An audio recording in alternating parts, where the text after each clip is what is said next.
و عرض مهر. بسم الله الرحمن الرحیم. اللهم صل علی محمد و علی آل محمد كما صليت على ابراهیم و علی آل ابراهیم انك حمید مجید و بارک علی محمد و علی آل محمد كما باركت على ابراهیم و علی آل ابراهیم انك حمید مجید. هزاران درود و سلام خدمت همه شما خوبان، عزیزان، مهربانان بهشت، دوستان گرامی. همچنان با شما هستیم در مسیر دست یافتن به بهشت و گشت و گذار و چکر به قول لهجه افغانیش و یک سیر و سیاحت به تعبیر فارسی ترش در بهشت و روزهای بهشت با بخش چهارم از این موضوع در سفره دل. خوشحالیم از این که امروز هم در برنامه ما جناب دکتر قدم رنجه فرمودن، قدم بر دیدگان ما گذاشتن، بار سفر به دوش برداشتند و تحمل کردند و تشریف آوردن برنامه خودشون. از نزدیک در استودیو در خدمتشون باشیم تا همراه با ایشون در این بخش از روزهای بهشت هم با هم کلام بشیم و به همراه شما خوبان عزیزان همچنان این تور سیاحتی خودمون رو به بهشت ادامه بدیم تا ببینیم که چه زوایای دیگری از این نعمت عظیم الهی رو میتونیم با هم ببینیم، به امید اینکه به اون نعمت عظیم دست پیدا بکنیم و تلاش بیشتری بکنیم برای دست یافتن به اون در زندگی دنیا. من در ابتدای برنامه به نمایندگی از شما بینندگان عزیز و ارجمند خیر مقدم میگم و سلام عرض میکنم خدمت جناب دکتر نور محمد امرای عزیز. جناب دکتر خوش آمدید. خیلی خیلی ممنون. من هم عرض سلام و ادب دارم خدمت شما عزیزان و اتاق فرمان عزیز و همچنین سایر دستاندرکاران شبکه و سلام و وقت بخیر هم خدمت تمام بینندگان عزیز. حقیقتش از اینی که در خدمت جناب حضرت استاد بزرگوار سلیمانی هستم و البته ایشون یک اشارتن به من اشاره‌ای کردند و گفتن از استاد اشاره و از ما به سر دویدن خودمون رو رسوندیم تا در خدمت ایشون باشیم و با شما عزیزان گپشپی از بهشت بزنیم و یادآور بشم که پیامبر اکرم صلی الله علیه و سلم از ما یک چیز بسیار خوبی میخوان. میفرمایند که بهشت درجاته و اذا سألتم الله فاسألوه الفردوس الاعلی. یکی از بالاترین درجات بهشت فردوس بالاست. پیامبر خدا صلی الله علیه و آله از ما نمیخواد که بعضیا رو میگیم که مثلا بهشت و حرفه، میگه اگه ما رو بذارن همون دربون بهشت باشیم خیلیه. این از این همت‌های کوچیک پیامبر خوشش نمیاد. از ما میخواد که همیشه همتمون بزرگ باشه و انشالله هممون در فردوس اعلی دور هم جمع بشیم انشالله. چون قبل از این که من آغاز به صحبت بکنم شاید یک سوال تو ذهن بینندگان عزیزم ایجاد شده باشه درباره این کلاه زیبایی که سرتون گذاشتید. این کجایی هست، چجوری هست، توضیح بدید تا ما این سوال همین الان این شعبه حل بشه دیگه تا آخر هی ذهن بیننده رو مشغول نکن. حقیقتش این کلاه رو دانشجوی اندلسی رو سر من کلاه گذاشتن. چند روز پیش به اصطلاح یک برنامه داشتیم با بچهای اندونزی و بعد از برنامه این کلاه رو هدیه کردن و گفتن که ما خوشمون میاد شما رو در برنامه سفره دلتون حداقل با این کلاه اندونزی ببینیم. من هم دیگه استجابت کردم و لبیک گفتم به اصطلاح خواهش این عزیزان.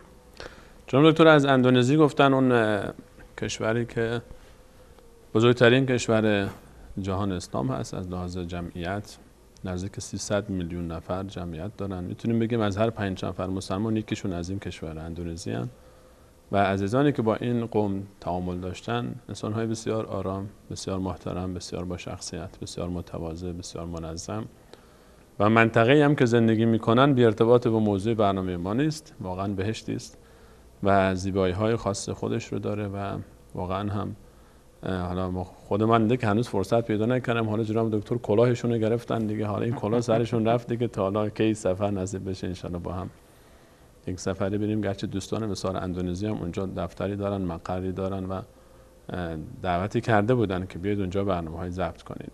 درباره اون آب و هوا وقتی که همچین صحنه‌های زیبایی رو روی زمین انسان می‌بینه، طبیعت بسیار زیبا، سرسبزی‌های بسیار زیبا، نعمت‌های الله تعالی رو در اندونزی و کشورهای ماحولش در مالزی، شرق آسیا و هر نقطه دیگری از کره زمین، اون تصوری که انسان از بهشت داره براش زیباتر میشه و اون تصویری که اون رو نزدیکتر میکنه به بهشت و انسان طبیعتاً وقتی که میبینه چیزهایی رو، نعمتهایی رو، بر مبنای همین دیده های خودش باز اون باورها و اون وعده هایی که به اون داده شده رو بر مبنای همین ها میسازه و سعی میکنه که یک تصویری نزدیکتر به ذهنش، ملموستر به ذهنش داشته باشه. حالا از اندونزی بیایم بیرون، برگردیم بریم تو بهشت خودمون. جناب دکتر، در این بهشت چه کسانی شانس موفقیتشون بیشتر برای رفتن؟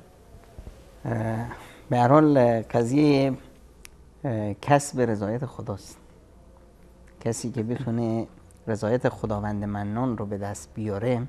البته این نکته منو به این اشاره به این قضیه هم وامی داره که احیانا بعضی از عزیزان از سوء تفاهمشون میگن که آقا از خداوند بهشت نخواهید، که مثلا ما کاری نکردیم که از خداوند بهشت بخوایم، ما از خداوند رضایتش رو بخوایم. این با هم تنافی نداره که ما از خداوند متعال رضایتش رو بخوایم. بهشت، رسیدن به بهشت نوعی از رسیدن به رضایت خداوند هست. ما هدف عبادت خداوند و کسب خوشنودی خداوند هست و وقتی پیامبر اکرم صلی الله علیه و سلم ما رو تشویق میکنن که از خداوند فردوس اعلی رو بخوایم و در احادیث دیگه هم اشاره دارن به اینی که انسانی که روزانه 7 بار از خداوند بخواد که اونو به بهشت ببره، بهشت هم عاشق اون میشه و از خداوند میخواد که بار الها بنده‌ات فلانی به اصطلاح دیدار من رو تمنا داره، پس اون رو از بهشتیان قرار بدیم. این با هم هیچ گونه تنافی نداره. یعنی میفرمایید که با این جمله‌ای که میگن خدا رو فقط به خاطر خودش عبادت کنیم، نه به خاطر بهشتش که یک جوری داد و ستد میشه، موافق نیست؟ این که ما مثلا خدا رو به خاطر عبادت چی میگوییم، این وظیفه ماست و خدا رو هدف ما هم رسیدن به رضایت خداوند هست و بهشت جایزه این رضایت هست، یا مثلا میشه گفت که مثلا علامت کسب این رضایت هست. امکان نیست که شما وارد بهشت میشید مگر اینکه کسب رضایت الهی رو کرد. بعضی جملات میگن منو به دوزخ ببرم و از من راضی باش. این حرف مثلا بسیار بیهوده‌ای هست. یعنی اینی که از من راضی باش ببر به دوزخ، اصلا این با هم نمیخوره. نه با هم نمیخوره و یک حرف بیهوده‌ای است که در شأن الهی نیست که شما بیایید با خداوند با همچین الفاظ نادرستی رو به اصطلاح مطرح کنید که منو تو جهنم بذار، از من راضی باش. جای خشم و غضب الهی است و از من راضی باش. این که با هم نشد که خداوند ازت اگر راضی هست جات بهشت هست. پس رسیدن به خوشنودی الهی به اصطلاح سیمای فیزیکی و وجودیش اینه که شما در بهشت باشید. اما رضای الهی هم فقط اینجا میشه دست پیدا کرد بشه. دقیقاً یعنی این تصور همون رضای الهی است که به اصطلاح شما به این به اصطلاح درجه میرسید و در حدیث هم ما اشاره کردیم که خداوند از بزرگترین نعمت‌هایی که در بهشت به بندگانش میده که ازشون میپرسه که نمیخواید چیز بیشتر، میگن که خدا دیگه چیز کم نیست که چی مونده دیگه، چه مونده که ما ندادی که به اصطلاح بدید و خداوند متعال بهشون میگه که از شما راضی بشم که و هرگز از شما خشم نگیرم. این به اصطلاح یعنی اینی که به اصطلاح اینا در بهشت هستند. این معنای رضایت خداوند هست. در هر صورت مسائلی که باعث میشه انسان به اصطلاح شانسش به طرف رسیدن به بهشت و رضایت الهی بیشتر بشه، اینا دو گونه موارد عبادی هست. یکی مسائلی هست که رابطه بنده با بنده است، چون که دین مبین اسلام به اصطلاح منهج و برنامه زندگی است و برنامه زندگی خب شما انسان که موجود اجتماعی است و این برنامه زندگیش باید در داد و ستد و رابطه با جامعه و دیگران باشه. در این مسائلی بسیار همه جوانبی که رنگ و بوی عبادی میگیره همه مطلوب هست. نحوه برخورد کردن با دیگران، نحوه حتی لبخند زدن به دیگران، در به صورت داد و ستد با دیگران، دروغ نگفتن، عهد و پیمان نشکستن، حتی زیارت های همدیگه رفتن. مثلا از کسانی که مژده بهشت داده میشن، پیامبر اکرم صلی الله علیه و سلم میفرمایند که از جمله افرادی که به اونها مژده بهشت در دنیا داده شده، اون افرادی هستند که بلند میشه طرف از این ور شهر یا از این ور کشور میره اون شهر دیگه، یه منطقه دیگه، یه سفری میره، یک به اصطلاح خستگی رو تحمل میکنه. آقا کجا میرم؟ برادری دارم، دوستی دارم که اون رو در راه خدا دوست دارم، میرم به دیدن اون. یعنی هیچ رابطه دیگری غیر از دوستی و محبت به الله تعالی نیست، نه داد و ستدی، تجارتی، قوم و اصلا در همین مورد یه حدیثی هم داریم که پیامبر اکرم صلی الله علیه و سلم اشاره میفرمایند که بنده خدای بلند شد از خونش میرفت سفر، خداوند متعال یه فرشته ای رو فرستاد که برو این بنده من امتحانش کن. اومد فرشته به سر راج به شکل انسانی که آقا کجا؟ گفت میرم منطقه فلانی. خیر، گفت میرم دیدن فلان کس. چه خبر اونجا؟ اگه باش داد و ستدی داشتی، قرضی ازت داره، میری قرضتو بگیری، و چی مسئله‌ای هست؟ میگه نه قرضی دارم، نه داد و ستدی دارم، نه خرید و فروشی، نه تجارتی، نه چی. خب پس چرا میخوای بری اونجا؟ گفت میرم که این برادری هست، من این رو برای خدا دوست دارم. محبت در راه خداوند، دین ما دین محبت و عشق است. بعد این فرشته هم بهش مثلا فرمون که بله من فرشته ای از جانب خدا هستم، اومدم که به تو مژده بدم که خداوند تو رو دوست داره همونطوری که تو برادر تو دوست داری. و پیامبر اکرم صلی الله علیه و سلم، ببین واقعا زیبایی اسلام رو بینا و سلیمانی، پیامبر اکرم صلی الله علیه و سلم میفرمایند اگر شما بنده ای رو، دوستی رو، عزیزی رو، شخصی رو دوست داشتید به خاطر خداوند، بهش بگید. یعنی میگیم که آقای سلیمانی من به خاطر خدا شما رو دوست دارم. یعنی هیچ چیزی بین من و شما نیست، نه داد و ستدی هست و نه این چی، حالا این برنامه سفره دل که الله پیدا شد. خب قبل از اینم من شما رو به خاطر خدا دوست داشتم. این رابطه و محبت رو زیاد میکنه. خیلی زیباست. یعنی این مسائل خیلی مسائل بسیار جزئی که اصلا شاید به چشم ما نخوره، که رفیق رو دیدید لبخند میزنید، تو روش پیش مورد خاصی نیست، فقط یه لبخند میزنید، احساس شادی میکنه. شما ببینید لبخند باعث میشه که انسان احساس شادی کنه. شما در یک جمعی نشستی، تو سفری، تو مثلا تو اتوبوس سوارید، مثلا میره جایی، تصور کنید مثلا چیکار میشه؟ یک شخصی موبایلی مثلا تو گوشش فلان و یه چیزی داره مطالعه میکنه، یه چیز خنده‌دار، میخنده، میزنه زیر خنده. همه اینا که اخم بودن، خسته، کوفته، نمیدونم فکراشون کجا بود، یهو همه میبینید که لبخند میزنن و شاید همه اتوبوس شروع کنه به خنده. یعنی یه چیزی که منتقل میشه و باعث میشه که همه جو شاد باشه. یا مثلا پرانتز ببخشید باز کنیم، بحث دور نره درباره بحث ابراز محبت. آقا پسری دختر خانمی رو دوست داره به خاطر خدا بهش بگه؟ آقا پسری دختر خانمی رو به خاطر خدا دوست داره بهش برسونه، این معنا رو برسونه که من هر کی بود تو خیابون همینجوری دید خوشش میاد. به هر حال هر چیزی که اتیکت خاص خودش رو داره. محبت ابراز محبت خودش فن هست. اینی که مثلا به یک دختر خانمی شما برسونید که چه چیزی رو ازش دوست دارید، اینی که من شما رو دوست دارم، خب فوراً به اصطلاح اتجاه به اصطلاح محبت عوض میشه، به خصوص بین جنس مخالف.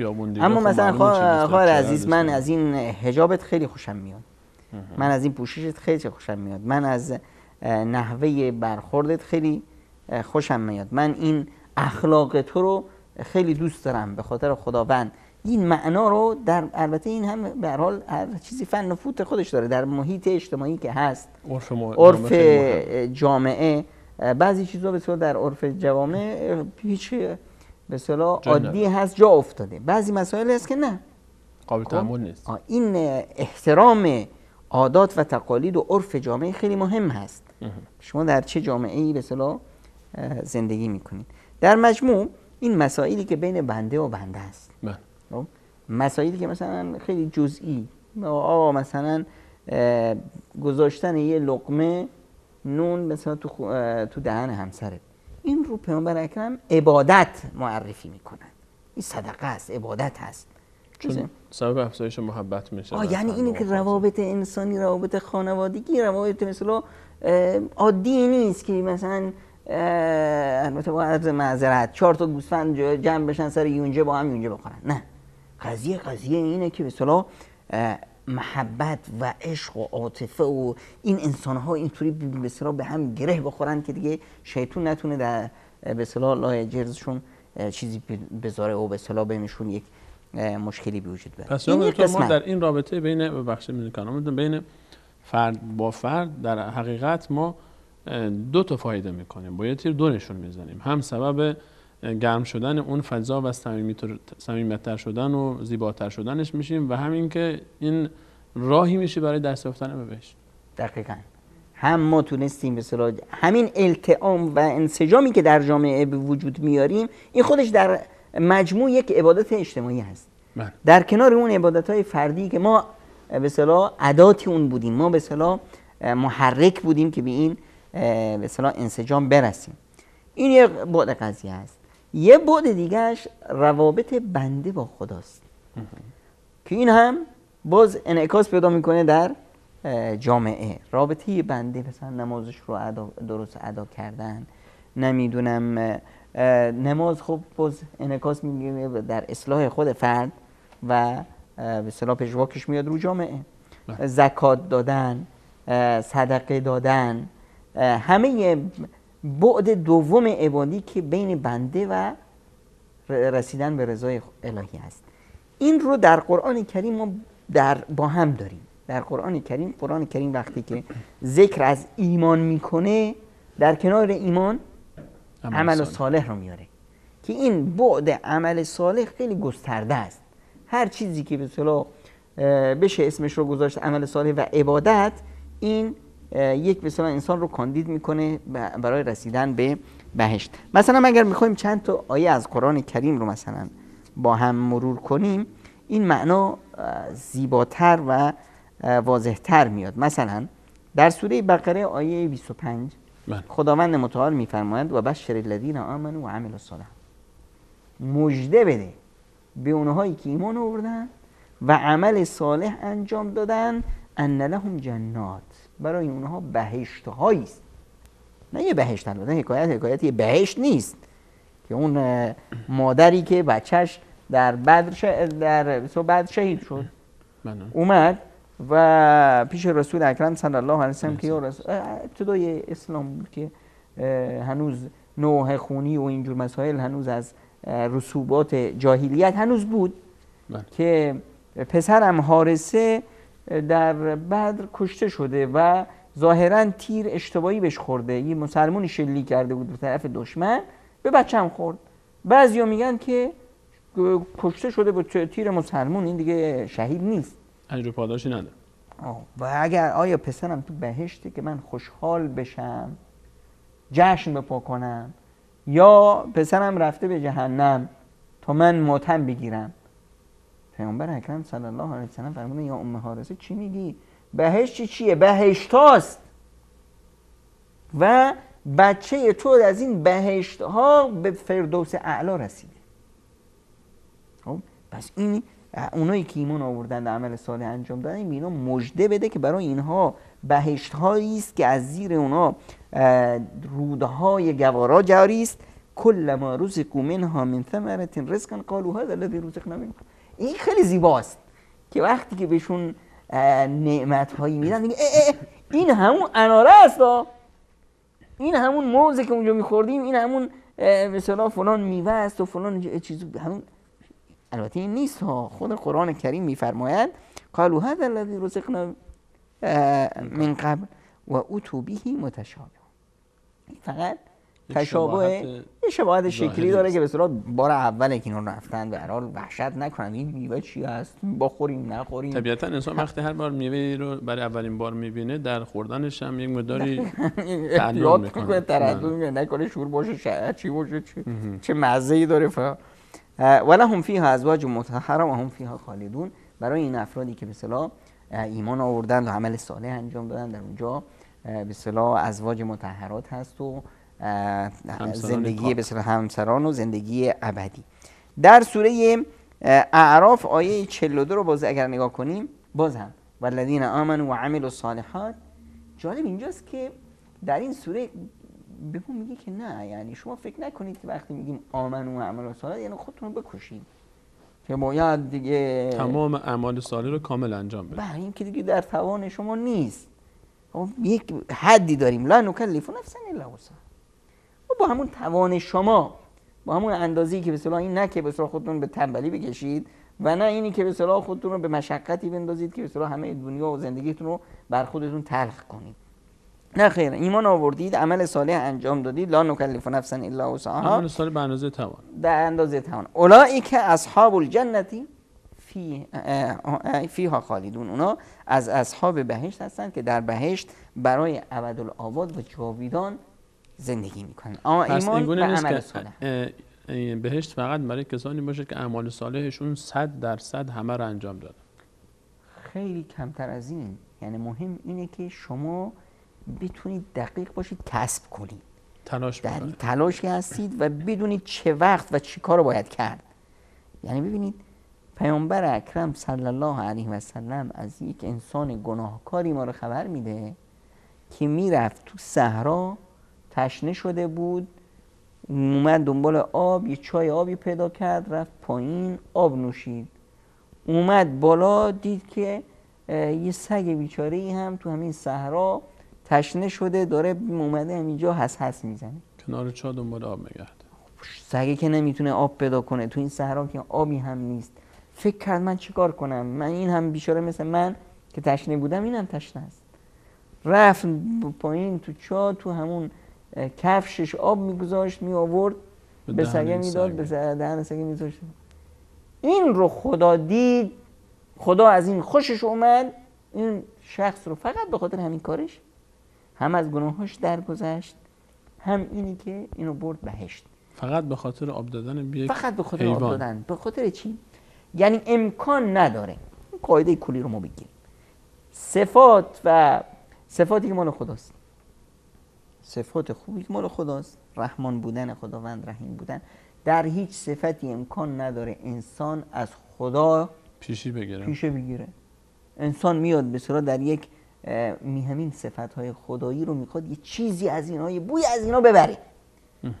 الان این سگ به اصطلاح تشنه است، این نیاز به چی داره؟ نیاز به یک مهربونی داره که بیاد اینو از این مصیبتی که هست نجات بده. الان این مرد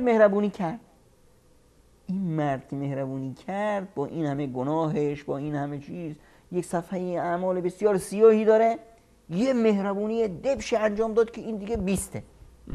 خب اینجاست که دیگه خداوند متعال مهربونتر از این انسان باید باشه. این رو بخشید و یا چی بسیار حدیث دیگه داریم در روز قیامت 2 نفر به هم میرسن. یه نفر بهشتیه اما یه درجه، یه نمره کم داره که همین یه نمره اینو بیچاره رو مونده که باید این مدتی رو در جهنم بسوزه تا به اصطلاح بتونه به اصطلاح لیاقت این رو داشته باشه که بره بهشت. در مقابل یک کسی دیگه است، این از 100 نمره فقط یه نمره گرفت. خب این دیگه اصلا تو خواب و خیالش نیست که بره بهشت. این از همون افرادی میشه گذشته از همون افرادی میشه که شاید آخرین کسی باشه که از بهشت بره بیرون. بعد این میاد، این میبینه که این هم تو درد خودش گرفتار غم و اندوه خودش هست. این هم میگه چه خبره برادر؟ میگه بله من همینجوری هم مصیبتم اینه که من فقط یه نمره کم دارم، یه درجه، یه چند هزار تومانی میخوام برم که وارد بهشت بشم. اون میگه که والله این یه نمره‌ای که من دارم برای من فایده هم نداره. آب از سر من گذشته دیگه. حالا که دیگه آب از سر گذشت چه وجب چه سر. آقا من که جهنمی که هستم، حالا به جای 100,000 سال حالا بشه 101,000 سال. آقا شما بیا همین رو بگیر و این هدیه از طرف من و تو برو بهشت. این گذشت رو ببین، این انسانیت رو ببین. خب خداوند متعال هر دو شخص رو میگه دست هم دیگه رو بگیرید برید بهشت. فقط به خاطر همین اراده این کار خیر، به خاطر همین اراده این کار خیر و اینی که انسان بیا چقدر انسان دوست باشه، به خاطر قلب لطیف خریدار داره. بله واقعا مهربون ولی بودن. اینکه در نزدیکی های جهنم هم باشه.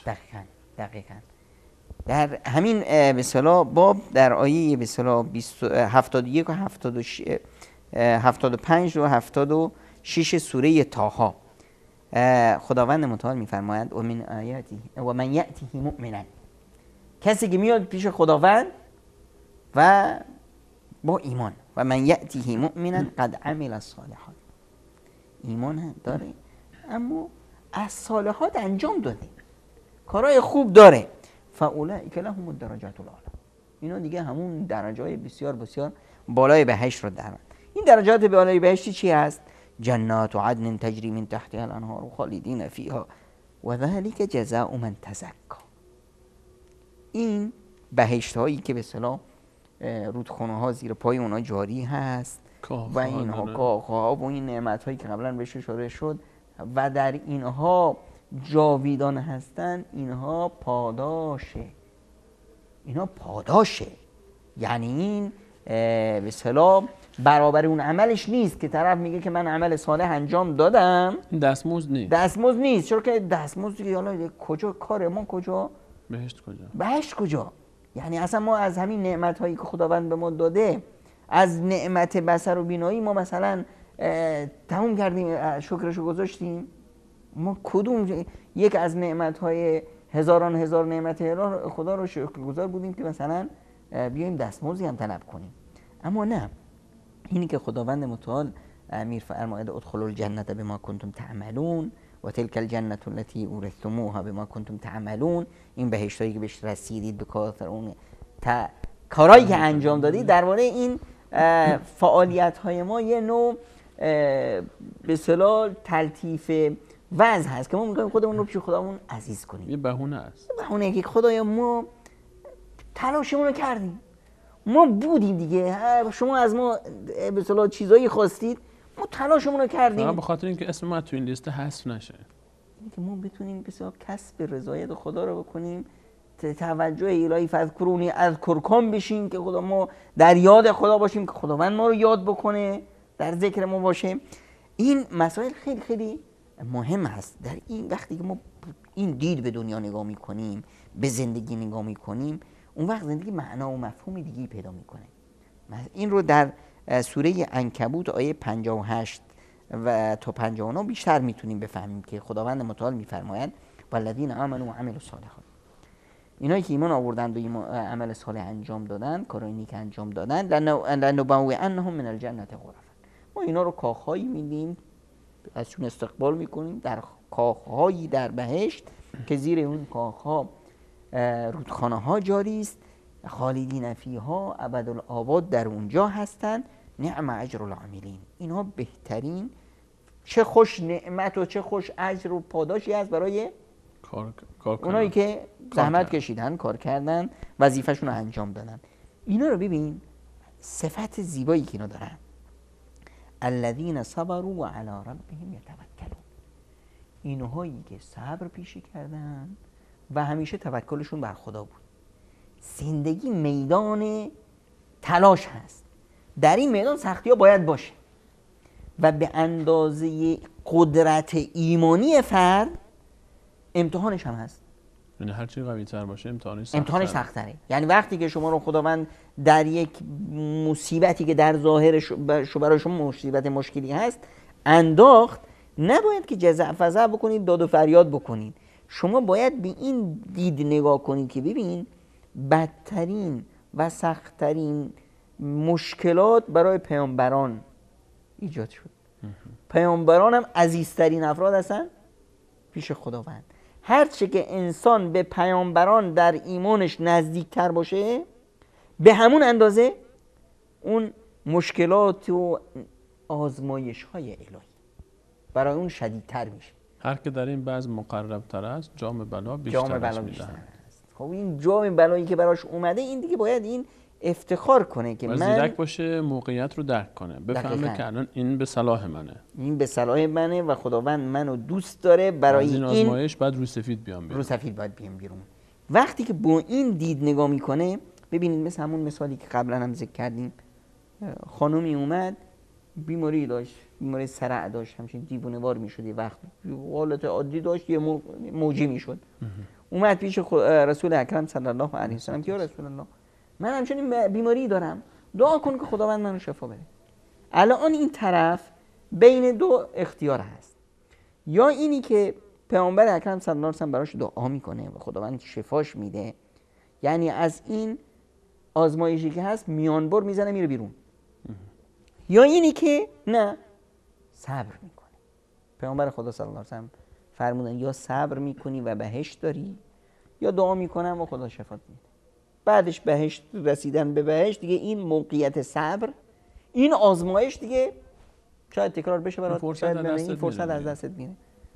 فرمودن که یا رسول الله من صبر میکنم، فقط همینقدر دعا کن که وقتی که من همچین موجی میشم از حال میرم، حداقل این لباس هم اینا رو نکشم بیرون، نکنم که مثلا مردم منو مسخره نکنن، دیوانه تصور نکنن.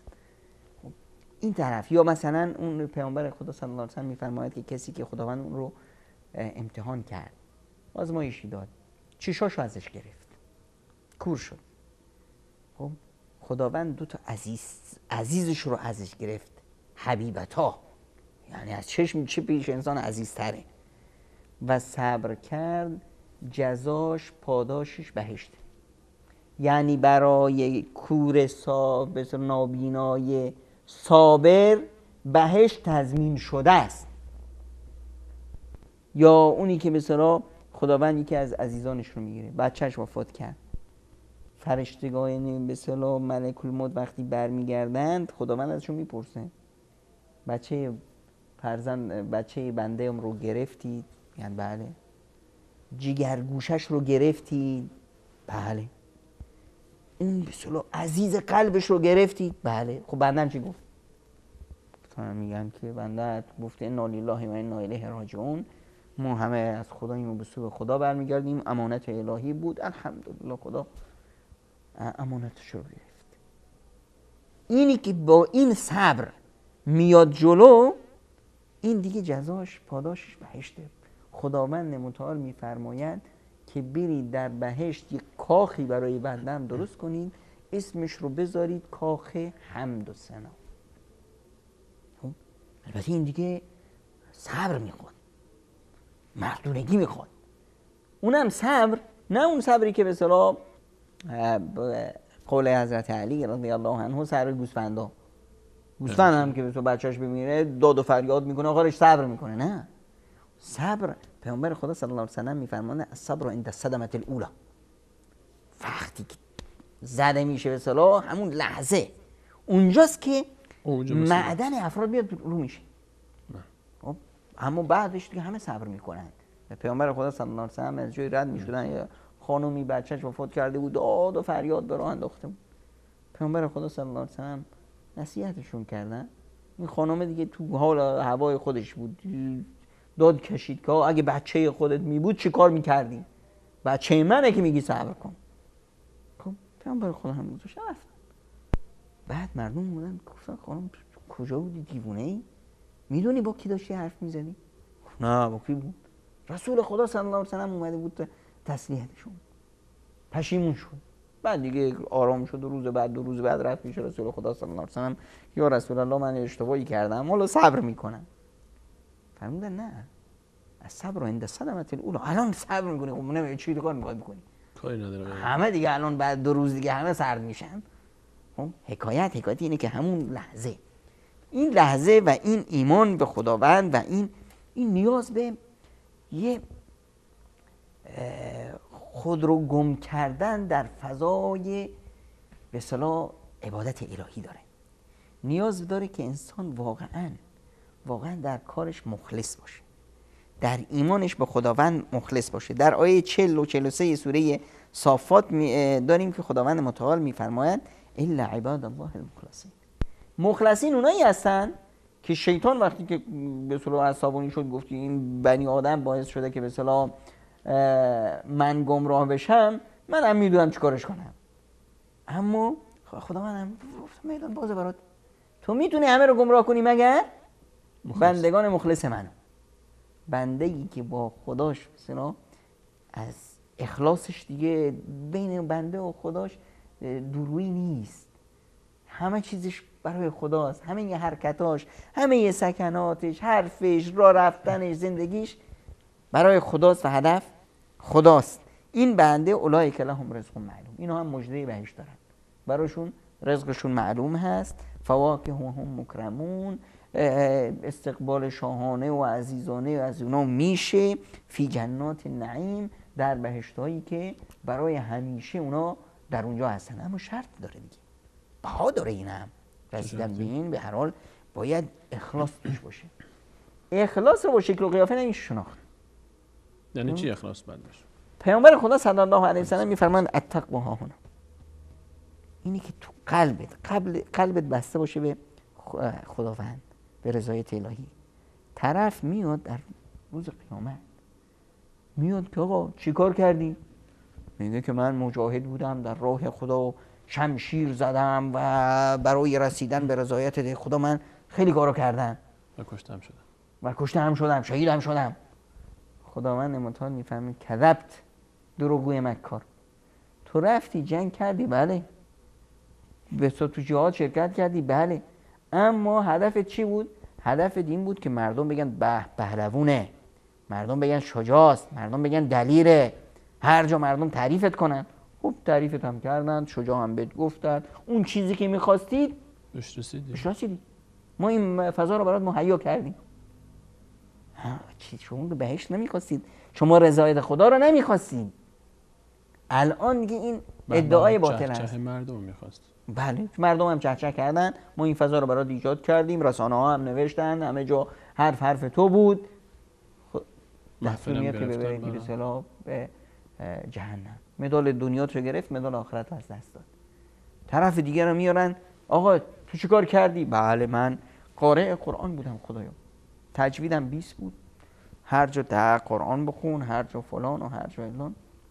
میگن نه، کذبت، دروغگو، تو این کارا رو میکردی که مردم بگن قاری، مردم بگن آقا ببین اهل قرآن هست، مردم تعریفت کنن، چه صدایی داره، چه صدای بلبلانه‌ای داره و فلان و همه شیخ القرا و هر جا میگفتن. این هم ما برات مهیا کردیم، این کارو شد. اما این چیزی که میخواستی به دست آوردی، برات دادیم. اینجا دیگه ادعا نداری. خب طرف دیگه میارن آقا من در راه خدا دادم و فلان، آقا من فلان کردم، من اعلان کردم. همه این ادعاست و در واقع امر اینا رو انجام داده. فرق بین اون کسی که جهاد میکنه و به اصطلاح شهید میشه و در اعلی علیین بهشت است، اونی که اهل قرآن است و روز قیامت میگن که ورتل، بخون تا آخرین جایی که به اصطلاح خودت خسته میشی. خودت یعنی تصور کنی یا قارئ قرآن است، هی از اول میخونه تا آخر دوباره تکرار، هی برو بالا، هی برو بالا، هی برو بالا، تو بهشت درجاتش میره میره میره میره تا وقتی که خودش ساکت میشه. این مقام بالا، این مقامی که روی به اصطلاح ببین پدر و مادر، چون که پدر و مادر حافظ قرآن هستن، اینها در بهشت پادشان، روی سرشون تاج گذاشته میشه. تاج برای کی هست؟ برای پادشاهان. اینا جز پادشاهان بهشتن. خب این اگر پدر و مادر، خب خودش چی؟ این فرقش با اون دیگه در کار دنیا در چشم من و شما یکی. ظاهرا هر دو یک کار انجام میدن. مشکل کجاست؟ مشکل اینجاست. مشکل اینجاست که تقوا و اخلاصشون، تقواشون باعث نشده که اینا در کارشون مخلص باشن. نیت فرق می‌کرده. این طرف شهرت می‌خواست، خداوند به شهرت داد. اون طرف شهرت براش مهم نبود، رضایت خداوند مهم بود. قربت و نزدیکی خداوند مهم بود. وقتی کارشو انجام میداد، طوری انجام میداد انگار که خدا رو میبینه. اگر اون خدا رو نمیبینه، خب خداوند اون رو که میبینه. این تصور در ذهنش زنده بود. با این تصور وقتی پیش اومد، رضایت خدا رو کسب کرد و به این مناسب بسیار مخلصین رسید. حالا وقتی که انسان مخلص شد، یعنی بین خودش و خداش هیچ پرده‌ای نگذاشت، پرده محبت مردم و نمیدونم دید مردم و شهرت و نام و نشان و اینها نبود، این شخص خالص دیگه تو شیطان هم نمیتونه رخنه پیدا کنه. شیطان خودش ترس تسلیم بالا برده. الا عبادک المخلصین، من دیگه به هر زورم میرسه مگر به بندگانی که بندگان مخلصت هستن. این بندگان مخلص یه به اصطلاح ویژگی خاصی دارن که با عنوان آخرین ویژگی از این افراد در سوره احقاف بهش اشاره میکنم که خداوند متعال در آیه 13 و 14 میفرماید ان الذين قالوا ربنا الله. این ایمان هست، ایمان آوردن، اما این کافی نیست، شعار نیست، حکایت شعار نیست. شعار بیدیم که آقا ما مسلمونیم، ما مسلمون، ما مجاهدیم، فقط زبون کار بکنه بگه اشهد ان لا اله الا الله، این نیست. حتی اگر مدتی رو در عبادت هم سپری کرد کافی نیست. چی هست؟ ثم استقام، در اون ایمانشون استقامت کردن، یعنی تو این مسیر پایداری داره. بله دیگه. اینی که مثلا طرف اول زندگیش، اول پایبند شدن به دین، اول مثلا مسلمان شدن، میبینی داغ است. این تنور داغش باید تا آخر پیش بره. اینی که دو روزی آدم خوب باشه بعد بزنه زیرش، این نشد.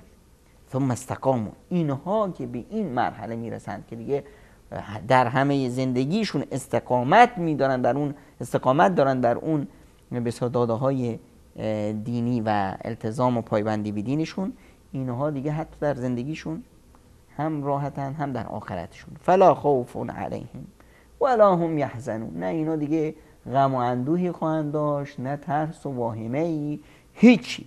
اینا چی؟ اولئک اصحاب الجنه، اینها بهشتیان واقعی، این که خالدین فیها، جاویدانند در بهشت، جزاء بما کانوا یعملون. این پاداشی هست که خداوند، هدیه و ارمغانی هست که خداوند از این افراد به سرا استقبال میکنه. این افرادی که استقامت ورزیدن. استقامت ورزیدن هم از همون مثلا اخلاص میاد، از همون صداقت میاد با خداوند. طرف اومد تو مثلا جهاد اون قدر پهلوانی و رشادت و مثلا خودنمایی کرد که همه صحابه وامونده بودن که ای کاش مثل همین میتونستیم مثلا واقعا بهشت رو این برد. اونم در محضر پیامبر، در محضر پیامبر اشاره می‌کردن که الان پیامبر خدا صلی الله علیه و سلم چون که مشرع هست باید دیگه اینو مسئله رو روشن کنه که اگر فردا مثلا کسی گول نخوره. فرمودن که نه، برخلاف اون چیزی که شما گمان میکنید این یارو جهنمی است. یکی از صحابه تعجب کرد، واقعا این در دلیری و رادمردی و همه از همه سرزده است، در کشتن کفار، در جهاد و کشتن کفار و اینا. آخر دید که بله طرف زخمی شد، بعدش اومد چیکار کرد؟ شمشیرش رو کاشت تو زمین، خودش رو انداخت رو شمشیر، از سینه‌اش رفت مثلا از پشتش اومد بیرون و خودکشی کرد. تاب توان زخم نداشت. تاب توان زخم نداشت. یعنی که چی؟ یعنی که اصلا تو کفشش سنگ بود، از اول این مشکل داشت، خورده شیشه داشت. خورده شیشه این بود که به اصطلاح جنگ میکرد، بله، اما جنگش این بود که مردم بگن پهلوونه. خب مردم هم گفتن، هر جو حرف این بود، چه پهلوونی، چه شجاع و چه دلیری. این به خاطر خودنمایی یا به خاطر اینی که مثلا من از قوم و قبیلم دفاع کنم، نام قوم و قبیلم رو بالا ببرم، فلان الان. این مسائلی که مثلا غیر از خدا، وقتی که هدف غیر خدا شد، کار و اون مثلا وظیفه‌ای که انسان انجام میده هر چقدر زیبا هم باشه فاقد ارزش است. پیش خداوند فاقد ارزش است، برای خدا نبود. اما اگر برای خدا بود، مسائل دیگه خود به خود میاد. اگر برای خدا بود، خوشنامیش تضمین شده است. محبت این فرد در قلب‌های مردم این تضمین شده است. تو دلای مردم همه اینو دوست خواهند داشت، چون خدا دوستش داره.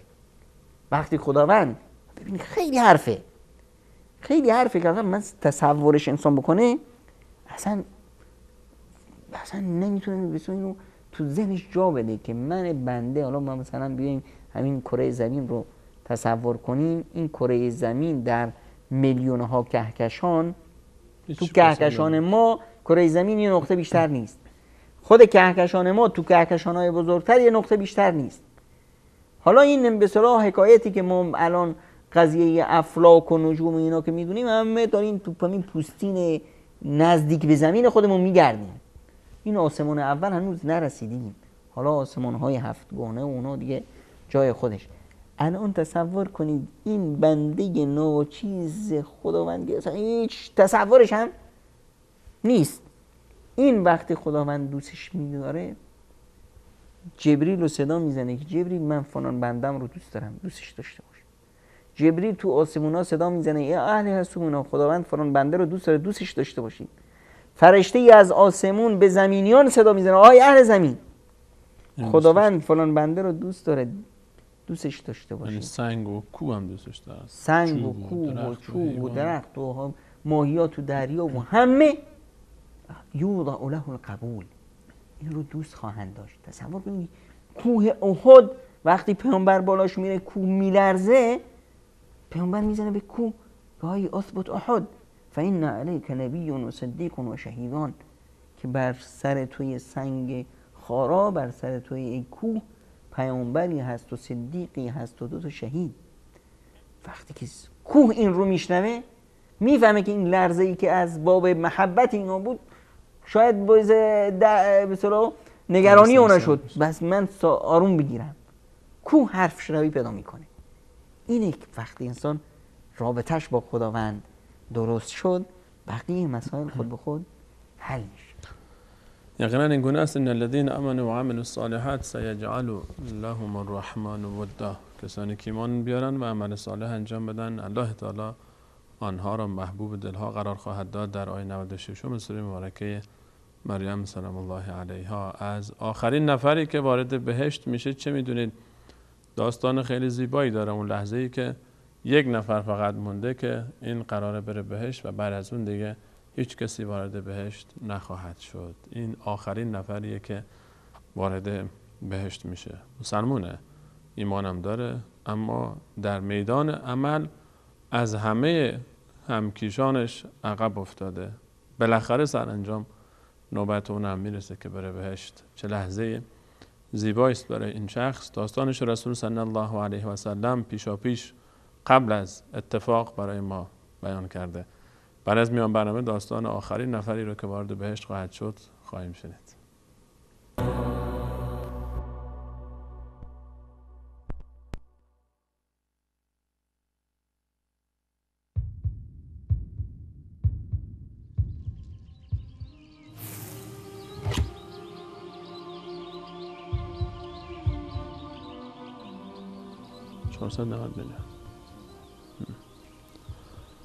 با عرض سلام مجدد خدمت همه شما خوبان و عزیزان. چه لحظه زیبایی خواهد بود، اون لحظه ای که در بهشت گرد هم بیاییم و به یاری الله متعال مشرف بشیم به زیارت تمام عزیزانی که آرزوی دیدار اونها رو داریم، از انبیا و صدیقین و شهدا و صالحین و عزیزانی که در دنیا از جمع ما رفتن و مهمتر از همه اینها رویت ذات الهی که اصلا کلمات عاجزن از تعبیر حس و حالی که انسان در اون لحظه خواهد داشت. جناب دکتر قبل از این که به داستان این بنده خدایی که آخرین نفر بهشت است بپردازیم، ما مشهور است که در کسانی که در مجموعه کسانی که اونها وعده بهشت داده شده، خب ما عشره مبشره رو داریم که اصلا به همین نام مبشر یعنی بشارت داده شده به بهشت هستند 10 یار رسول صلی الله علیه و سلم که بار صحابه و برای همه عزیزان مشخص و واضح هست تعدادشون و افرادشون. آیا فقط همین افراد هستند که در نصوص صحیح به اونها بهشت در همین دنیا به اسمشون، حالا ما یه سری کلیات داشتیم که در قرآن کریم ذکر میشه با این صفات با این صفات با این صفات این افراد مستحق بهشتن، اما حضرت علیه السلام افرادی رو به عینه نام بردن و آیا فقط به همین افراد 10 منحصر میشه یا نه کسان دیگری هم بودن که ذکر شدن؟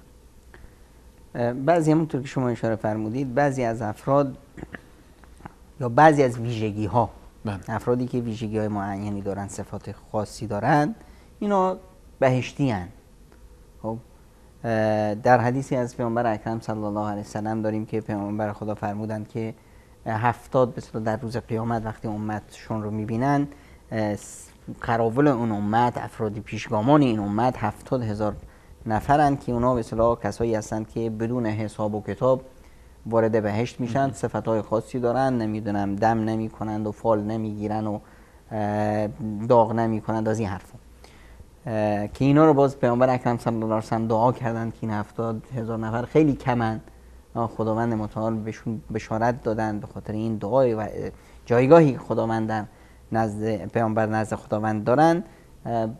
برای هر نفری از 70,000 نفر 70,000 دیگه خداوند متعال به پیامبرش به اصطلاح 70 ضرب 70 یعنی چیزی حدود 4 میلیارد و 900 میلیون مثلا، ماشاءالله یک عدد بسیار بزرگ. و این افرادی که ویژگی های معینی دارن. در این حال از صحابه رو گروه هایی که خداوند متعال از اونها درگذشته رو داریم.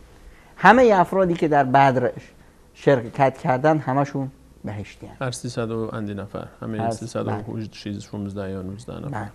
یا همه افرادی که در بیعت الرضوان بودن رضی الله عنهم و رضوا عنه، معناش هست یک نص صحیح قرآنی است. همه اینها بهشتی هستند. افراد خاصی رو مثلا این عشره مبشره که مثلا مشهور هست، این به خاطر اینه که در یک حدیث، در یک مجلس پیامبر اکرم صلی الله علیه و سلم این 10 نفر رو ذکر کردن که اینها به اینها مژده بهشت دادن. همه رو با هم ذکر کردن، همه رو با هم در یک مجلس ذکر کردن که آقا حضرت ابوبکر و عمر و عثمان و علی و طلحه و زبیر و سعید ابن زید و سعد ابن ابی وقاص و عبدالرحمن ابن عوف و ابو عبیده ابن جراح، اینا بهشتی هستند. این 10 نفر.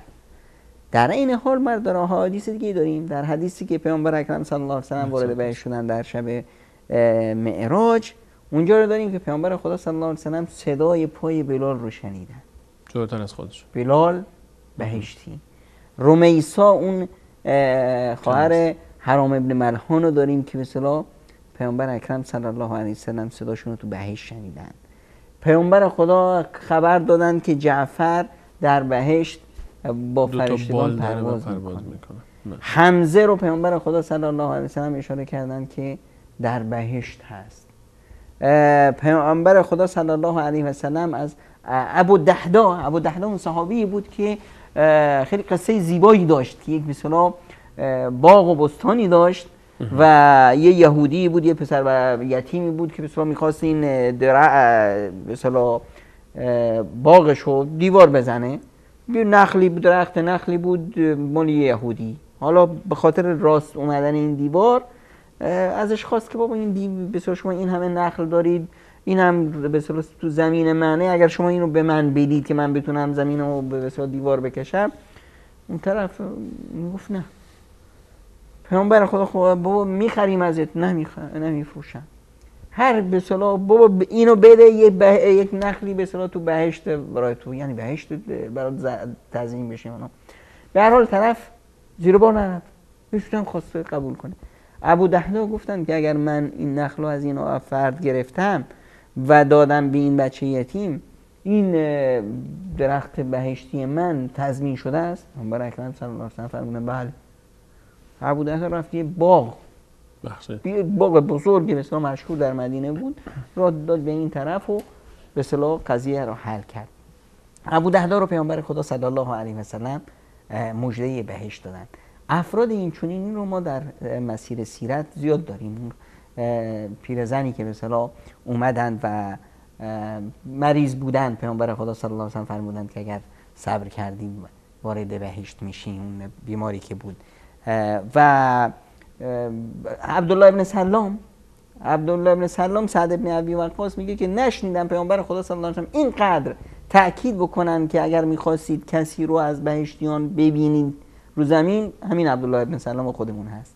یعنی انسانی که به اصطلاح در یک دیانت هست، یه دینی داره برای خودش و فکر میکنه که همین دین حق هست، به این اکتفا نمیکنه، میره دنبال مطالعه و بحث با کنکاشش میرسه به اینی که مثلا من در اشتباه بودم، بعد میاد خودش رو تصحیح میکنه، دین حق رو قبول میکنه. خب این چرندیاتی که مثلا افرادی که مثلا خودشون رو سردمداران دین تلقی میکردند و ملا و آخوندا بهش میدادن، اینا رو میبینی که نه آقا اینا همش چرند بود، قرآن چیزی دیگه میگه. برمیگرده به قرآن، یعنی اون قناعت‌های خودش رو میندازه دور. این دیگه پیش خداوند جایگاه خاصی داره. عبدالله بن سلام گونه به اصطلاح وارد بهشت میشه. یا اون کسی دیگه که به پیامبر اکرم صلی الله علیه و سلم اشاره کردند که آقا اگر میخواهید کسی رو از اهل بهشت ببینید، از اون جا نگاه بکنید، اونجا رو نگاه کنید. یه بنده خدایی اومد روز دوم، همین اشاره پیامبر بود، باز همین فرد اومد. روز سوم باز همین فرد، عبدالله بن عباس بود یا عبدالله ابن عمر غالبا، اینشون رفتن گفتن که من ببینم چه بود، این حکایتش چی است. رفت پیشش، آقا عمو جان شما چی مشکلت چی کار میکنی که بهشتی هستی؟ والله من کار خاصی نمیکنم. رفت خونه‌اش مهمون شد، مهمون زورزورکی که ببینه این چیکار میکنه. 3 روز یه چیز خاصی ندید. بعد ازش وقتی پرسید گفت که من همینی که فقط وقتی سر به بالین میذارم قلبم رو پاک میکنم از هر غل و غش و خشم و غضب و کینه و هیچی برای مردم. قلبم پاکه. وقتی من دلم رو پاک میکنم، کینه هیچ کسی رو به دل نمیگیرم، خداوند متعال این شاید این مثلا شرف برای این نصیب من شده. این افراد رو ما در مسیر سیرت یا اوکاشه‌ای که پیامبر اکرم صلی الله علیه و وقتی از اهل بهشتیان و ذکرشون کرد، گفت که یا رسول الله دعا کن که من هم از اونا باشم. پیامبر اکرم صلی الله علیه و سلم فرمودند که شما هم از اونا هستید. این مسائل رو ما در مسیر سیرت رسول خدا صلی الله علیه و سلم داریم که افرادی که مثلا این کارو بکنن، من یدفعهم عنی و هو رفیقی فی الجنه، این قصه رو ما در احد داشتیم. 7 نفری که از در مقابل بسیار از پیامبر اکرم صلی الله علیه و سلم دفاع کردن و شهادت رسیدن.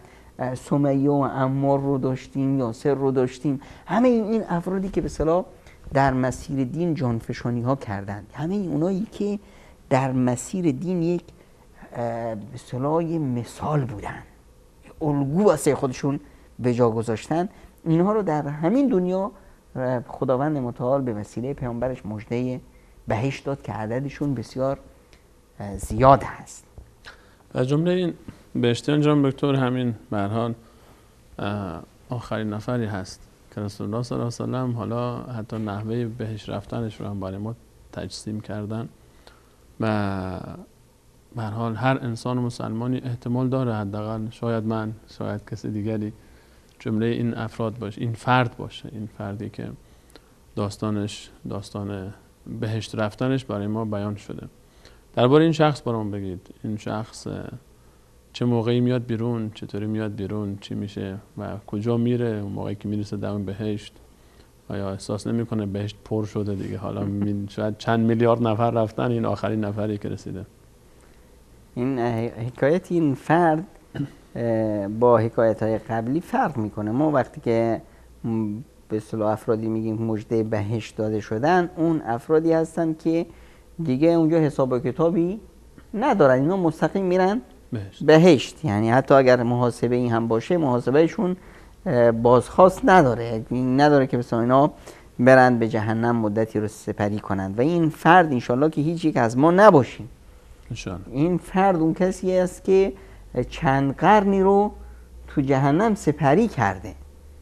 این آخرین کسی که من کان فی قلبه ذره من الایمان دخل الجنه، اون کسی یک ذره از ایمان تو دلش بوده، دیگه زندگیش همش جنایت، همش بدی، همش خیانت. این فرد رفت به اصطلاح بدترین مسلمون روی زمین در کل تاریخ.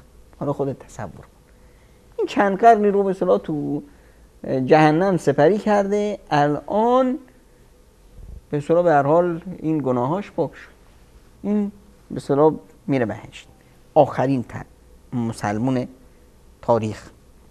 این طرف وقتی که از به اصطلاح جهنم میاد بیرون، همون لحظات آخر جهنمش هم خیلی جالب هست که پیامبر خدا صلی الله علیه و سلم تصویر میکنن هی بلند میشه راه میفته بعد از این ور آتش جهنم یه سیلی از این ور میزنه هی میخواد حرکت کنه از این ور سیلی از آتش به سرش میخوره میفته همینجور به اصطلاح با این حالت بسیار فلاکت و سختی بالاخره از جهنم میاد بیرون. وقتی از جهنم میاد بیرون اینقدر خوشحال میشه، اینقدر که دیگه نگاه میکنه به جهنم و میگه الحمدلله که خداوند منو از شر تو راحت کرد و یه احساس سعادتی میکنه که احساس میکنه که خداوند در کل بشریت به کسی این چنین فضل و منت و نعمتی عطا نکرده که به اون داده. اینقدر دیگه اصلا هیچ چیز دیگه نمیخواد، قابل وصف نیست کلا طرف قرنها تو جهنم بوده الان اومده بیرون دیگه از اینو براش نعمت بزرگتری در تصورش نیست. در همین اثنایی که در این خوشحالی گم هست و دیگه هیچی به عقلش نمیرسه که چیزی از خداوند بخواد، همین بس بوده براش، این دیگه آخرین آرزوش بود. به این آرزو که رسیده بود خداوند متعال این رو به اصطلاح میکشونه به طرف خودش، یک درختی سبز میشه دورتر از این تو چشش میفته به درخت سالیان سال غیر از لهیب آتش رو نمیدم شعله‌های آتش چیزی رو ندیده بود و گدازهای آتش درخت رو میبینه، زندگی میبینه، حیات میبینه، بعد دیگه آرزوها گل میکنه، انگار کل بهشت دیده، بعد دیگه اصلا دیوونه میشه، میگه خدایا بارالله منو زیر همین درخت نمیکشونی، اجازه بده برن زیر همین درخت یه سایه‌ای باشه، حداقل یه سایه‌ای باشه آبی چیزی. خداوند متعال با بندهش رابطه یا خدا با بنده رابطه محبت هست، میگه که بندم اگر من تو رو بردم اینجا نکنه که باز چیزای دیگه بخوای.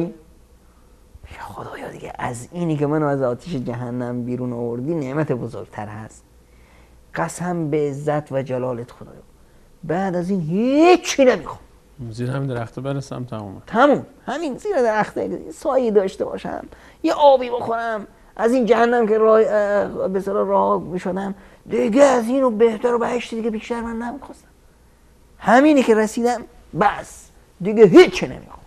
بندم هیچی نمیخوای به قسم به ذات پاک تو خداوند نه هیچی نمیخوام.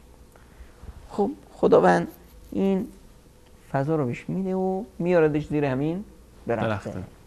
دیگه این برای خودش پادشاه دنیاست، درخت داره، سایه داره، نسیمی میوزه، آبی هم هست، در همین شیدایی و در همین حال و هواست که اون برتر خداوند متعال درخت پربارتر و میوه‌دارتر و چرب و نرمتر و چاق و چله‌دارتر و چهچه قناریا و آب و اینا هست، این درخت اینجا سبز میکنه تا این بنده انسان است دیگه، انسان چشم همچشمی و چشمش همیشه خالی، میگه که بار الها حالا زیر این درخت آوردی، این درخت اینم درخت اونم درخت، ولی زیر اون درخت که سایه‌اش بزرگتره، آبش وزنش بهتره فلان و از این حرفا. بنده من تو مگه نبودی همین حرفا رو زدی قسم خوردی؟ میگه بار الها قسم به ذات پاکت غیر از این درخت دیگه هیچی نمیخوام. خداوند دیگه، خداوندم بنده رو خودش خلق کرده، میدونه که این طاقت نداره و اون قسم ها و اونایی که خورده اصلا از یادش رفته. خب خداوند بیا اما به شرطی که دیگه چیزی دیگه نخوای. خدایا دیگه از این چی؟ همین رو بده به همین ناز و نعمت، دیگه چی میخوانم اگه من چیزی دیگه اصلا. بعد خداوند متعال این فرصت رو میده میاردش پیش درخت دومه، اینجا دیگه شاد میشه، از خوشحالی داره با دمش گردو میشکنه، اینقدر دیگه خوشحاله که دیگه تو پوستش نمیگنجه، درخت میوه و درخت فلان و خوشه. در همین اثنا خداوند متعال، خب خداوند از هر زیبایی زیباتر خلق میکنه، هر زیبایی خداوند دلنشین تر است. اون برتر یه درخت دیگه ای سبز میشه، درخت سوم. اون درخت رو که میبینه این احساس میکنه که او منو باش، این بوته هم نبوده، این بوته هم نیست، درخت نگه هست اونه. و هی دیگه اینجاست، از اینجا لذت نمیبره، چشاش اونجاست، دلش اونجا میتپه، روش نمیشه که بپرسه، اما دیگه طاقت نداره. بار الها خوبی کردی، حالا این همه به من لطف کردی، از جهنم نجات کردی، بنده نوازی کردی، حالا یکم بیشتر. همین درخته. بنده هم تو مگه نبودی و این حرفو میگم، من که قول و قرار نداشتم، کی قسم خوردن هستی، یادش میره. این زیبایی رو که میبینه، این خوبی ها رو که میبینه، خداوند متعالش میگه که باز نکنه چیزی دیگه بخوای. میگه بارالله قسم به ذات تو عزتک و جلالک یا رب، هیچ چیز دیگه نمیخوام، همین. تا میاد زیر درخت سوم. این درخت کجاست؟ نزدیک بهشت. اینجا که میرسه صدای بهشتیان رو میشنه. اینجا دیگه درخته از یادش میره، قول و قرارا از یادش میره، صدای بهشتیان رو داره میشنه. من نزدیک بهشت شدم، بوی بهشت. بعد دیگه اصلا مدهوش میشه، توی حال دیگه است.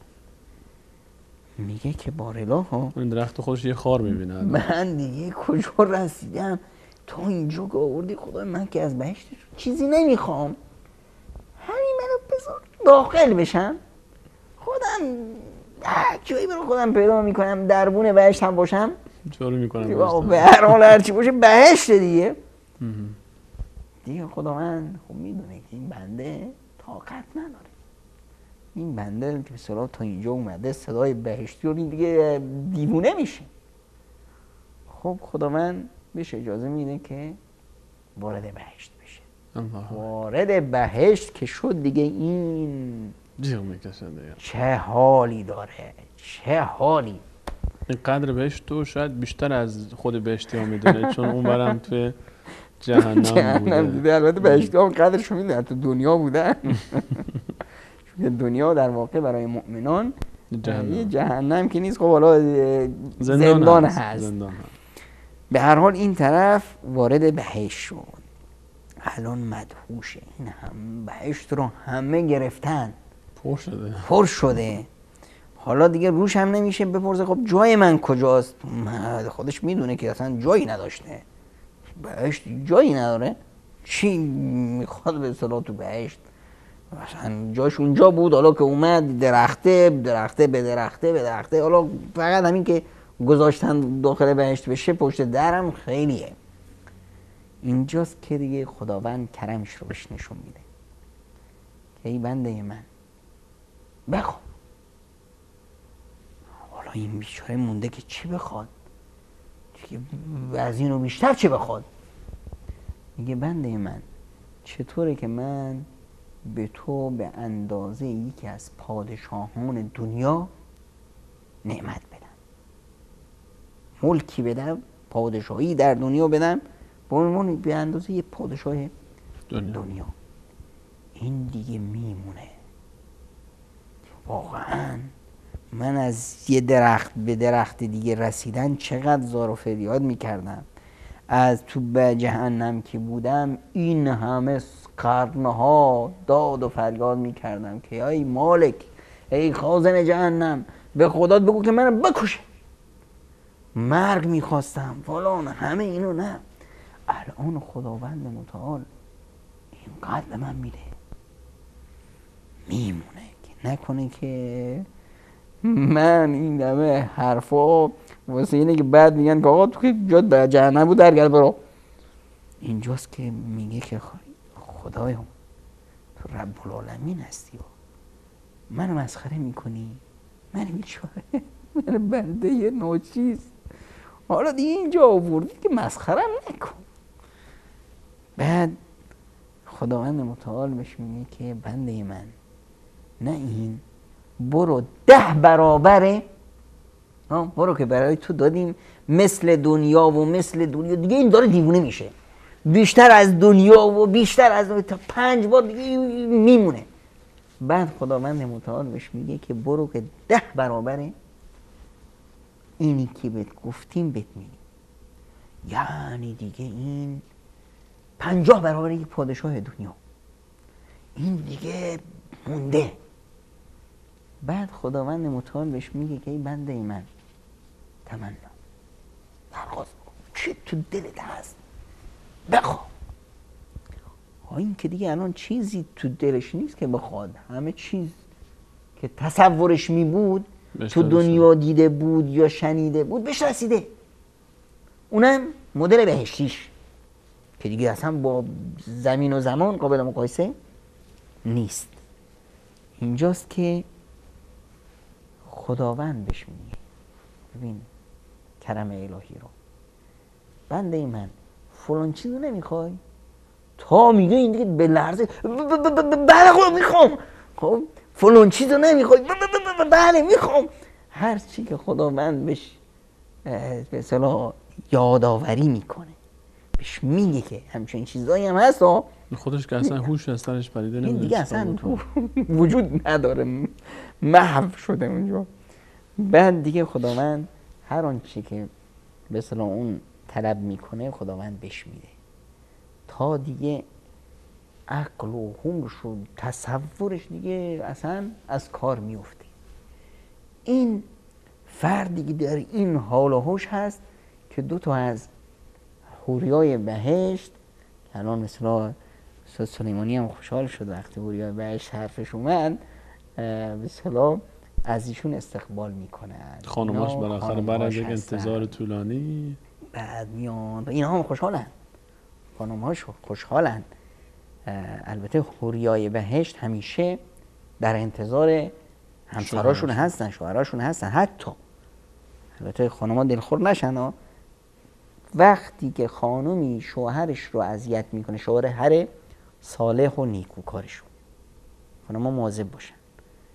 حوری بهشتی از داخل بهشت وقتی متوجه میشه بعد دعا میکنه، میگه الهی بمیری، و نفرین میکنه خانم دنیاییشو که الهی بمیری که عزیز منو اذیت میکنی، بذارش بیاد پیش من. حالا خانم از ما دلخور نشن، حقیقته.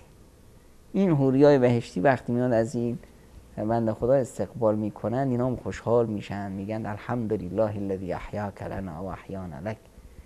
حمد و سپاس شایسته خدا ذات پروردگار است که تو رو برای ما زنده نگه داشت و ما رو هم برای تو آفرید. اگه لیوان پرتقال بیار بخوریم سوختیم تو جهنم. دیگه این با این وضع این آخرین انسانی هست که وارد بهشت میشه و بعد از اون دیگه کسی وارد بهشت نمیشه. جهنمیای خالدن مخلدا هستن و اینجا هم که بهشتی های در زندگی جاویدان. این تصورش اصلا برای ما غیر قابل تصور هست. این فردی است که بدترین مسلمون تاریخ بشریت است. حالا خودمون تصور کنیم خداوندی که به ما توفیق عمل صالح داده، خداوندی که به ما توفیق کار نیک میده، یعنی ما رو خواسته. مایی که به اصطلاح ببینید اولین کسی که وارد بهشت میشه خود پیامبر اکرم صلی الله علیه و سلم است. بعد از اون فریختگان این امت، اولین امتی که وارد بهشت میشه ما مسلمان ها هستیم. حالا تصور کنیم که چقدر خداوند به ما چه نعمت‌هایی برای ما مهیا کرده. در مقابل اون نعمت‌های جاویدان حالا ببینیم اگر در دنیا گزندی به ما رسید و مشکلی برای ما ایجاد شد که انشاءالله برای کسی ایجاد نشه، اما اگر خداوند کسی رو مورد آزمایش قرار داد، چطور باید دیدش چطور باشه؟ این فرد وقتی چشش به بهشت باشه، با اون نعمت‌های بهشتی به اصطلاح انس داشته باشه از دنیا، که در دنیا لا خوف علیهم ولا هم یحزنونی برسه، دیگه آرامش قلب داره در دنیا، غم و اندوه همه رو میذاره پشت. وقتی شما میبینید در روستای پسمانده‌ای میرید اونجا، پیرزنی رو میبینید با 100 تا مشکلات که برای شما اینجا اصلا غیر قابل تصوره که کسی بیاد زندگی کنه در این وضع. وقتی میپرسی که ما در وضع حالتون چطوره، میگه الحمدلله. یه آرامش، یه سعادتی داره که اصلا انسان به حالش غبطه میخوره، لحظه شماری میکنه که به بهشت برسه. دقیقاً. چرا این مرحله ایمان، این مرحله زیبنده یک مسلمانی هست که میخواد، مسافری هست که به سوی بهشت میشه. خود پیامبر اکرم صلی الله علیه و سلم به ما فرمودن که شما تو این دنیا مثل بیگانه زندگی کنید. دنیا واقعا برای شما بیگانه، از جای شما نیست. اش فی دنیا که انک عابر سبیل. مثل یه مسافری که تو دنیا اومدی، زیر سایه درختی چند پگاهی موندی و میخوای بری بهشت. مسیرت اونجاست، هدفت اونجاست. دیگه خودتو با خاکبازی دنیا، با وضع دنیا اونس نده و گره نزن و خودت رو ضایع نکن. خیلی ممنونم جناب دکتر. انشالله که ما این نفر آخری نباشیم و گرچه بالاخره سرانجامش به بهشت میرسه، اما واقعا همون تحمل قرنها که به جای خود یک دقایقی از جهنم هم آسان نخواهد بود. حالا اون عذاب به جای خود همون نارضایتی الله متعال اون خیلی عظیمتر و خیلی خطرناکتر و سختتر هست تحملش از خود اون عذاب جسمی که به انسان میرسه. و جناب دکتر ما حدوداً 7-8 دقیقه فرصت داریم. من فقط از میان پیام‌هایی که باقی مونده، خواهری فرموده بودن که من فرزندم رو از دست دادم و سختی‌های زیادی هم در زندگی تحمل کردم. آیا در بهشت فرزندم رو میبینم؟ و حالا تمام عزیزانی که عزیزی رو از دست دادن و امیدین هستن که یک روزی ببیننش، به این عزیزان چه بشارتی میدید؟ اول بشارت به اون خانم ها، این بشارت از من نیست، از رسول خدا صلی الله علیه و سلم است. اون مادری که جگرگوشش، بچه دخترش، پسرش در کوچیکی قبل از اینکه به اصطلاح به سنی برسه و بلوغ بشه و به اصطلاح تو زندگی، تو خط زندگی بیفته و مستقل بشه برای خودش، اگر 3 تا از بچه‌هاشو از دست داد و صبر کرد، این براش بهشت تضمین شده است.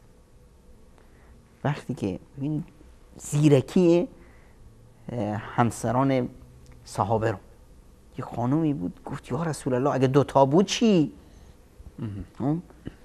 فرمودن نه تا اگر 2 تا. یکی دیگه در روایتی هست که گفت یکی.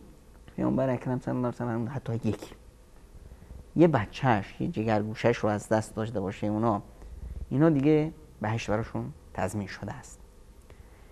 یه نوع دیگه اونایی که بچه‌هاشون سقط میشن، نوزادا رو از دست میدن، همون کوچیکی، اینا باز در روز قیامت یه پوینت خاص دارن. اونا همین بچه‌هاشون میان در روز قیامت میچسبن به دامن مادر و پدرشون که خدایا بار الهی این پدر و مادر ما بودن، لذت زندگی در کنار اینها رو در دنیا به ما ندادی، الان بذار که در بهشت ما کنار هم باشیم. این بچه‌هایی که به اصطلاح همچین وضعی دارن، اینا خب قبل از سن تکلیف بودن و اینا بهشتی هستن. خب میخوان که به اصطلاح پدر و مادرشون هم در کنارشون باشن. این فقط یه شرط میخواد، همون ایمان و صبر. نه اینی که باز جزع و فزع کنیم و پیراهنمون رو پاره کنیم و بزنیم به سر و صورتمون و ناشکری کنیم و مثلا جمله بد و بیرا بگیم و نمیدونم عزاداری و این مسخرفات برا بندازیم. اینی موردش. یه مورد اینی که همون بچت رو از دست دادی، اینی که در روز قیامت اون رو به اصطلاح اگر اون از اهل بهشت بود اون رو خواهی دید، این تضمین شده است، شکی درش نیست. و خودت چند مایه گذاشتی. اگر تو احساس رضایت رو ثابت کردی برای خدات، این احساس رضایتت همون کاخ حمد رو برات ساخت. خداوند وقتی از فرشته‌ها میپرسه چی کار شد، میگن بله جگرگوشه بنده رو گرفتیم، گفت الحمدلله. احساس رضایتش از قضای الهی، تقدیر الهی درست بود. این دیگه بهشت براش تضمین شده است و انشالله با در کنار هم میشن بهشتیان. مثلا خانواده ها رو همونطور که قبلا اشاره کردیم در برنامه پیش، در کنار هم خداوند متعال اینا رو جمع میکنه تا اون لذت بهشتی براشون تکامل پیدا کنه. انشاءالله که ما شما و بینندگان عزیز همه ما الله تعالی توفیق بهش نصیب بکنه که به همراه تمام بستگان، خانواده، عزیزان، والدین، همسران، فرزندان، دوستان و آشنایان در محضر انبیا و صالحین و صدیقین و شهدا اونجا جمع بشیم و این لذت رو تجربه بکنیم. هرچند که بهشت عمر زندگی در بهشت بی نهایت هست، یعنی هر چقدر ما تصور بکنیم پایانی نخواهد داشت. صحبت در این مجال هم هر چقدر ما صحبت بکنیم باز هم حق مطلب ادا نخواهد شد. جناب دکتر به عنوان آخرین صحبت در این چند برنامه درباره بهشت آخرین صحبتتون بشنویم. حقیقتش ما اینی که در بهشت بسم الله انشاءالله خداوند هممون رو دور هم جمع کنه و خداوند از همه بدیها و کاستیهای ما در بگذره، ما در واقع به سوی رضایت الهی بال و پر میزنیم و رسیدن برای رضایت الهی این میدانش میدان همین دنیاست. زیبایی دنیا در همینه و الا دنیا دنیاست. دنیا به معنای چیز پست، بیهوده. خود کلمه دنیا یعنی چیز دنی، افتاده، بی ارزش. واقعا هم همینطوره. وقتی که ما این رو از دید بهشت نگاه میکنیم، خودمون یه لحظه تصور کنیم در سختی ها که ما در بهشتیم. حالا این سختی ها چیه؟ یعنی در وقتی که انسان یغمس فی الجنت غمسه، یعنی همینجور یه میبرن داخل بهشت بیارن بیرون، یه قوطه میخوره میاد، یه شیرجه که زد یه قوطه خورد در بهشت. وقتی ازش بپرسن که آیا در دنیا سختی دیدی؟ حالا این کیه؟ اون کسی که در بدترین سختی ها رو دنیا رو دیده باشه. از این بیشتر نبوده. این شخص بهش میگن بابا تو دنیا سختی دیدی؟ میگه به خدا من اصلا یادم نیست که سختی دیده باشم. در مقابل اون کسی که در ناز و نعمت اعلای دنیاست، اگر اینو بذارن تو جهنم برای یک لحظه ازش بپرسن آیا تو به اصطلاح دنیا ناز و نعمتی بوده یا دیدی؟ میگه که ابدا. وقتی ما میخوایم برای این بهشت به سوی این بهشت بریم، باید سعی کنیم این دنیایمون رو هم بهشتی کنیم. یعنی همون جمله زیبای ابن قیم که در دنیا بهشتی است که وارد بهشت آخرت نمیشه مگر کسی که اینجا تجربهش کنه. این بهشت چیست؟ یعنی همین لذت عبادت، لذت با خدا بودن، این رو تجربهش کنیم. اون وقتی که دیگه میفهمیم وقتی در راه خدا میری چه احساس لذتی میکنی، وقتی که در مقابل خدا برای نماز میایستی چه احساس قرة العینی میکنی، چقدر جعلت قرة عینی فی الصلاة، وقتی پیامبر میگه که به صورت چشم روشنی و راحتی من در نماز قرار داده شده. یعنی اینی که ما بیاییم رابطمون رو با خدامون درست کنیم. بعد از اون قضیه بهشت و رفتن به بهشت دیگه کلش تضمین شده است.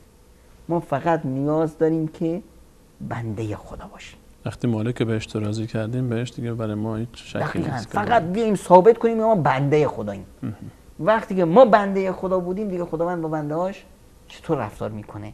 یعنی خود پیامبر اکرم صلی الله علیه و سلم لذت میبردن وقتی که آیه قرآن کریم سوره اسراء رو میخوندن، سبحان الذی اسری بعبده، پاک و منزه از اون خدایی که بنده‌اش رو، همین که صفت بندگی رو خداوند به پیامبرش داد، همین صفت بندگی رو ما کسب کنیم، همه چیز رو کسب کردیم. آمین.